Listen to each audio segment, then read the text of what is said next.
Well, it's been a little over 4 years now since we bought this land and moved out here, just unimproved 40 acres, northeastern Arizona out in the desert. And kind of let you guys know where we're at, how we're thinking, if it was worth it or not. It's just me and my wife. And then we've got some animals now out here. We came with a couple of them, but we acquired a couple more now. And so once you start getting into your, I think it's like 50s, but when you're, around 50 years old, and especially in your later 50s, a lot of us get tired of the rat race. It's just this hectic day-to-day grind of getting up in the morning to the alarm clock, the getting up on, out on the roads, and cars zipping around, and people are mad. It seems like people are just mad, when you're in the city and trying to get to work, and people running late, and the traffic, and you get tired of that every single day. You get to work, and some of the people are nice that you work with, some people are jerks, and you just gotta put up with all that. And it's it starts getting on your nerves. Well, after a while, it's like enough's enough. You're ready to get the heck out of there. So it had been building up on me, and we were from the Reno area, and Reno's just getting bigger and bigger. I know it's not a big city like some of you people live in, but it's pretty good size, and it's growing a whole lot. And you got crashes everywhere. You're late for work because of all the crashes. It's just, I don't know, it's kind of a nightmare. So we wanted to get away from all that. And we really liked the whole deal about being off grid. I don't know if you can hear out here, but it's so peaceful and quiet. It's like you're in the city, your nerves, your anxiety and everything go up, and you just feel uncomfortable. And the roar too of the city, just all the noises. So you probably don't even realize, you get used to it, but it does. It starts wearing you down after a while. And out here, this is what I got, man. I'm retired now. And even if I wasn't retired, coming home to this after work, it's so much easier. And yeah, if you got a job, if you're, still working and you're not retired, it's going to be a longer drive to work. There's going to be problems there, getting back and forth to work maybe, but which my wife is doing right now. And she'll probably retire here in about 7 years. But I'm a little older than her, so I already retired, and it's great because I can build our homestead. I'm building things up around here because I got the time, and still got a little energy. As I get older, I'm sure I'll have less and less energy to do that, but it's still working. And if somebody were to just come straight up and ask me, do I think it's worth it, to do what we've done? Because 4 years living pretty rough, we don't have power or electricity. Came out here with nothing, no sewer, no anything. And we put a little travel trailer out here and just said, let's do it, let's go for it. So was it worth it for all the suffering that we've gone through for the last 4 years? And and in my eyes and my wife's eyes, I can talk for her too, it's totally worth it. And we're so happy we did it, and we're very happy we did it when we did and didn't wait any longer, because preferably I'd rather do it like 10 years earlier in my life, like if you could do it, say in your early 50s, that would be the best. You know, you're a little younger, stronger, more energy. It's easier, uh, you know, health wise and all to do it when you're younger. The only problem is you're going to probably still have to work for a living, you know, so you won't have the time to put into it. But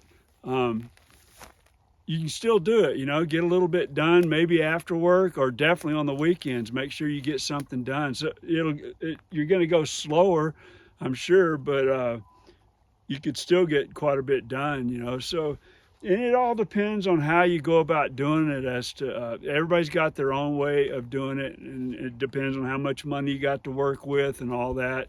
Whether you have people come out and do the work for you or do it all yourself, which we've done both, but it's ever since we got our house framed and all the house put up except for just the structure of the house is all, which that's not, I don't even think that's halfway done.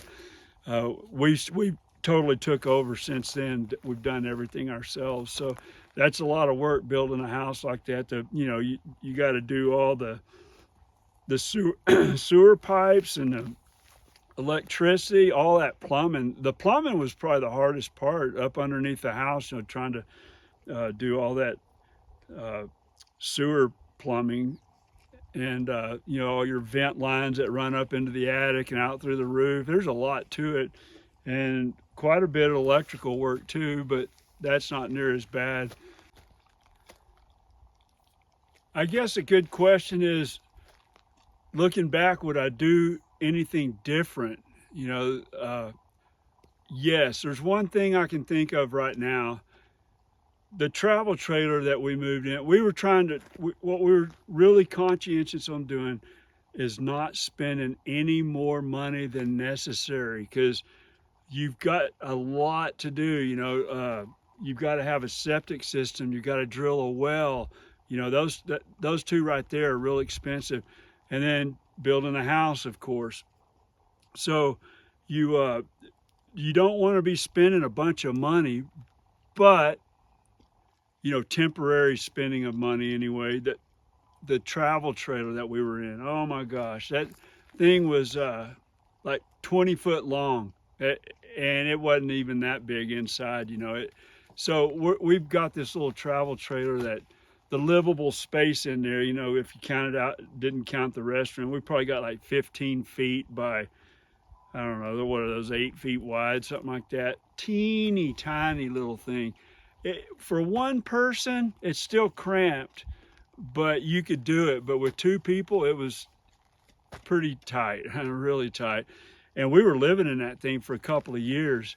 So I'd definitely do that different. I'd get something more, definitely above like 26, 27 foot, something around 30, you know, between 25 and 30 foot.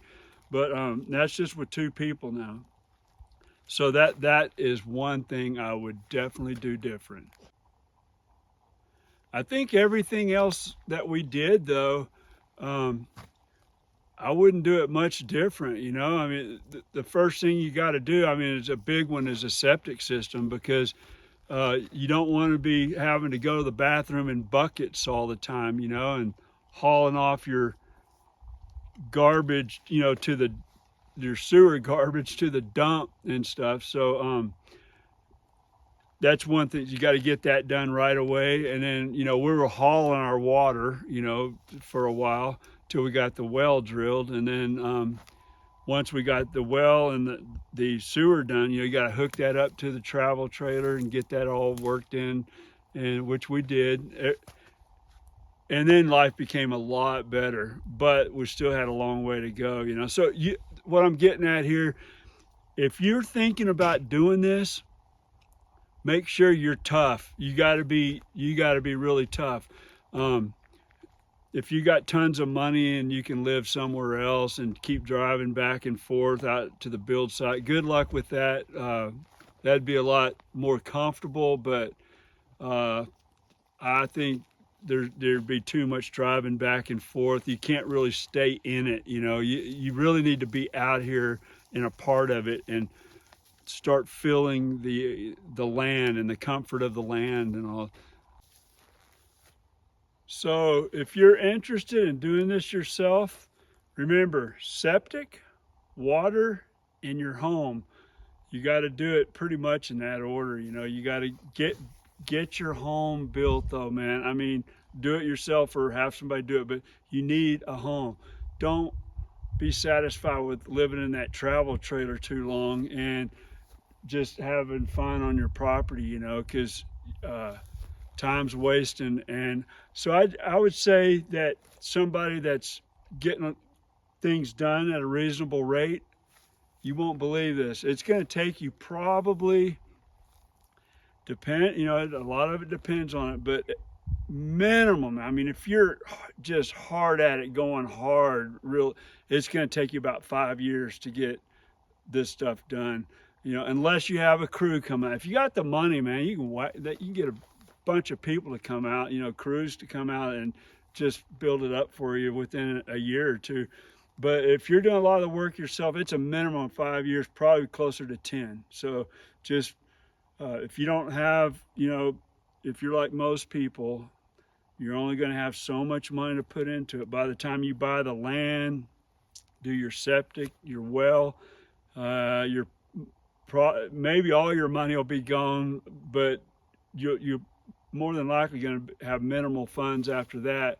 And then building your house is going to be a challenge, But if you can just get the structure built, the siding and all that, the sheathing on, you can do the rest yourself, because that's what we did. And my wife and I, we've never built houses before, but you just get in there and figure it out, as you can watch some good YouTube videos, be careful, make sure you get the good ones and study that. And there's, I'm sure, books and stuff on it and all that. There's plenty of information out there on how to do it right.